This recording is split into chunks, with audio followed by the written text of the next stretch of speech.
Je te souhaite la bienvenue dans cette vidéo dans laquelle nous allons voir pourquoi aujourd'hui, en tant que haut potentiel, il est difficile de devenir libre et épanoui avec sa douance.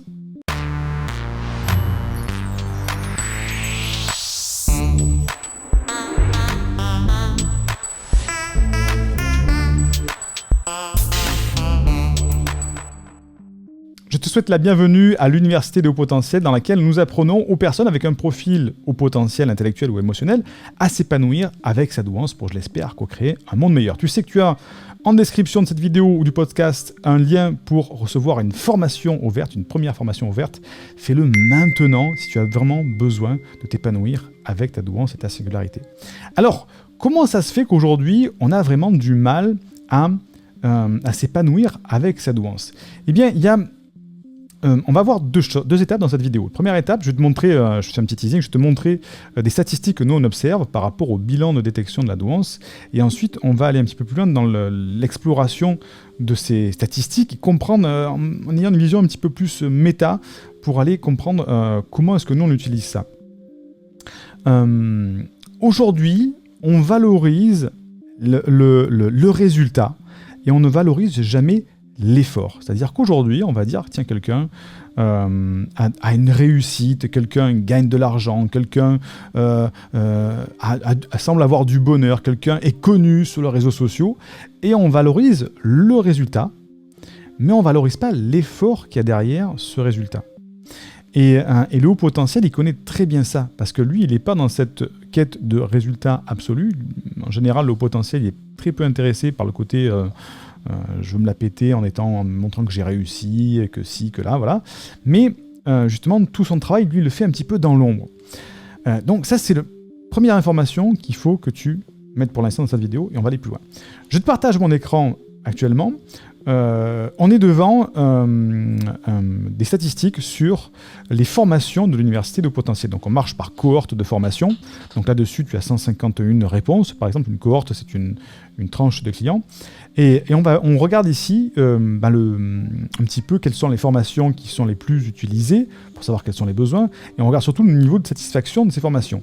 Donc là, on voit par exemple que il y a 51% des formations qui sont prises. C'est le mode d'emploi des hauts potentiels, qui est une formation qui c'est la base, hein, c'est le mode d'emploi des hauts potentiels. Donc c'est pour ça qu'elle intéresse beaucoup de personnes.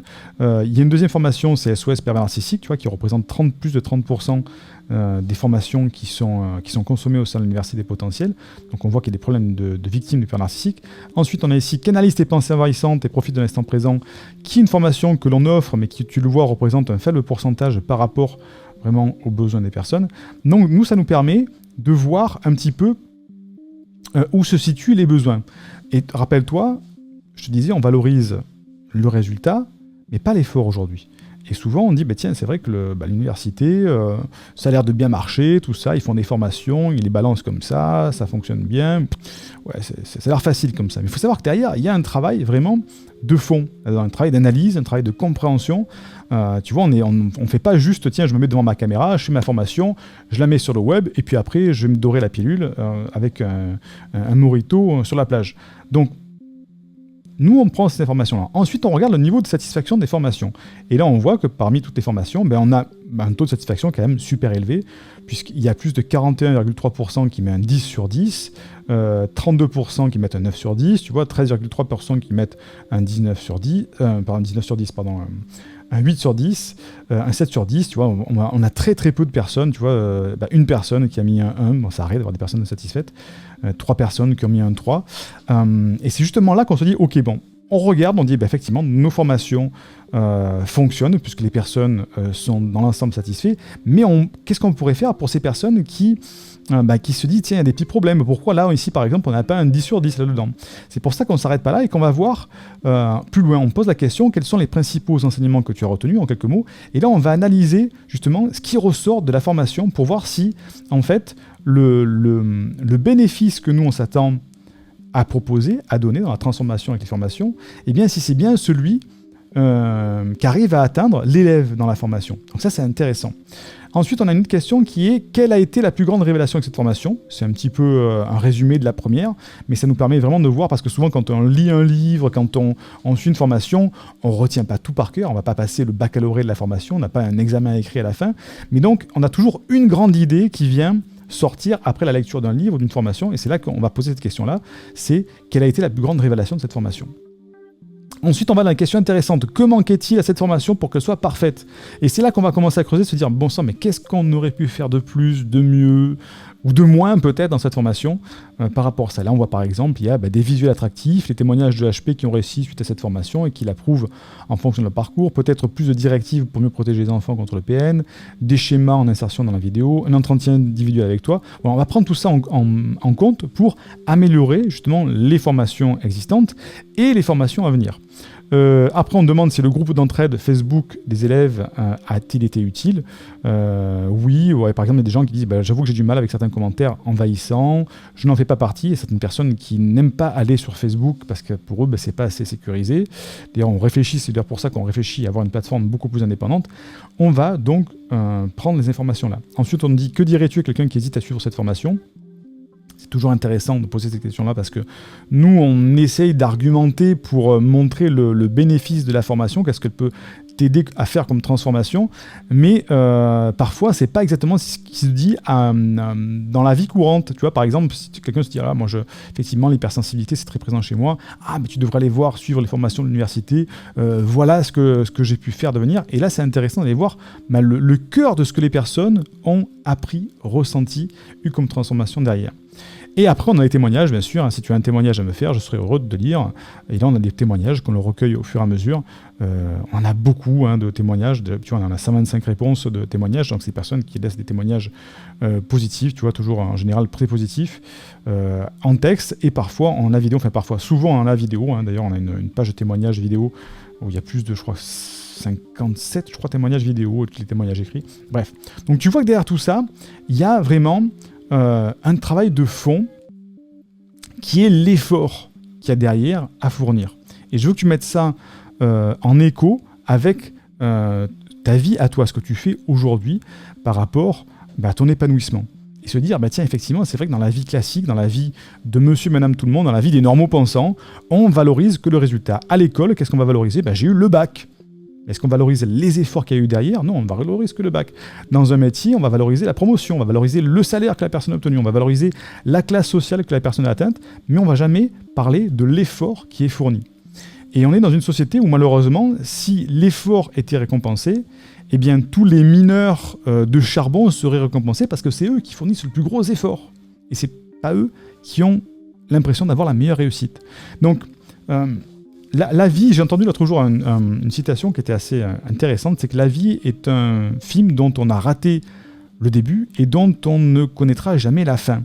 Donc, pourquoi je te dis ça? C'est parce que le chemin est plus important que la destination dans notre vie.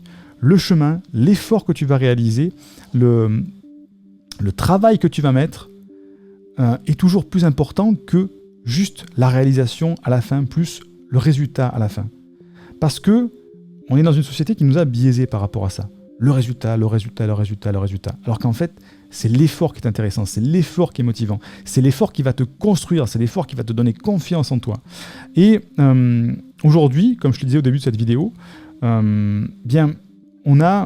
c'est difficile de devenir libre, de s'épanouir, parce qu'on ne vise que la représentation, on ne vise que le paraître du résultat, le paraître de l'effort, sans mettre le poids sur l'effort, le chemin qui est plus important.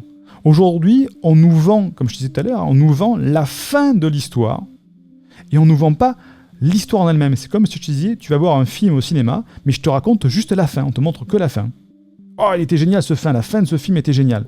Mais on ne parle pas de toute l'histoire du héros qui traverse les épreuves, qui va se battre peut-être pour trouver une solution, et à la fin réussir ou atteindre son objectif. Ben voilà, on ne te donne que la fin, on te représente que la fin, alors qu'en fait la valorisation se passe dans l'effort. C'est pour ça que si toi aujourd'hui tu es au potentiel, tu es hypersensible, tu as un fonctionnement singulier, cette valorisation du résultat, elle ne résonne pas en toi. Parce qu'en fait, tu ne fonctionnes pas comme ça intellectuellement. Ta structure de pensée ne fonctionne pas dans le résultat en disant bah, tiens, voilà ce que j'ai fait de beau, j'agite ce qui brille, ce qui fait beau. Toi, tu es plutôt dans la valorisation de l'effort. Mais seulement, il y a une désynchronisation entre ce que la société met en avant et entre ce que toi, tu as comme valeur au fond de toi. Donc c'est pour ça que c'est difficile en tant que haut potentiel, émotionnel ou intellectuel, de se libérer, de s'épanouir, parce qu'on est dans une société qui fonctionne à l'inverse de tes valeurs, à l'inverse des valeurs des hauts potentiels.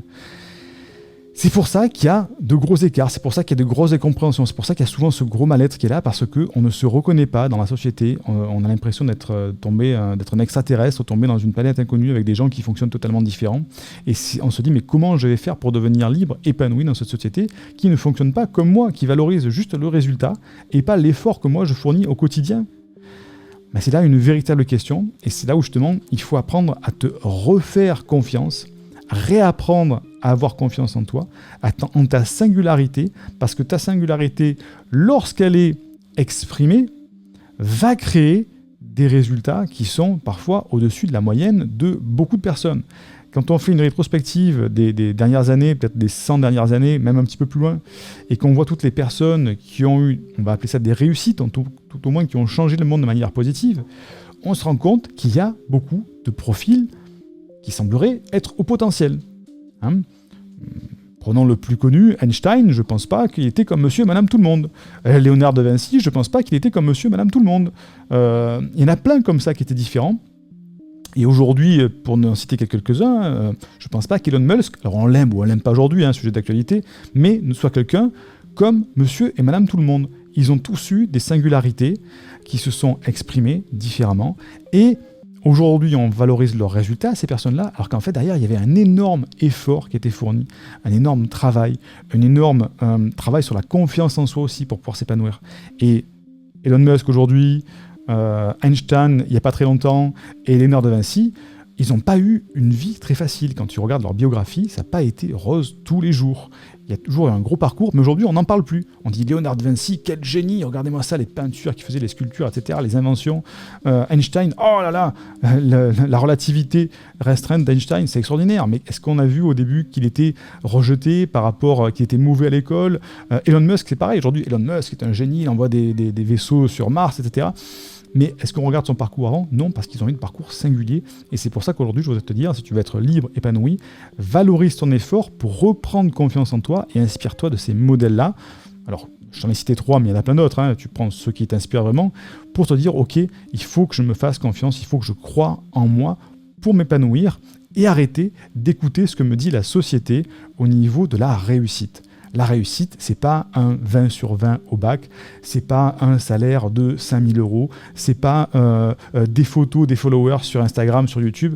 La réussite, c'est tout autre chose pour un potentiel, c'est une réussite sur les valeurs d'épanouissement, des valeurs beaucoup plus profondes que monsieur et madame tout le monde sur le pays des neurotypiques.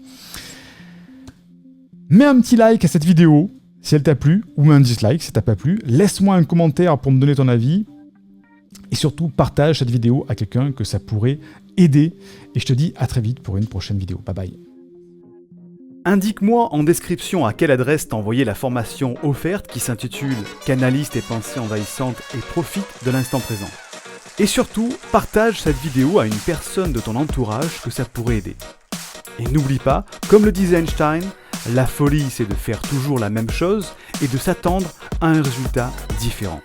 Si tu veux t'épanouir avec ta douance, c'est le moment d'utiliser le bon mode d'emploi, celui qui fonctionne avec toi, et de changer pour faire de cette terre un monde meilleur.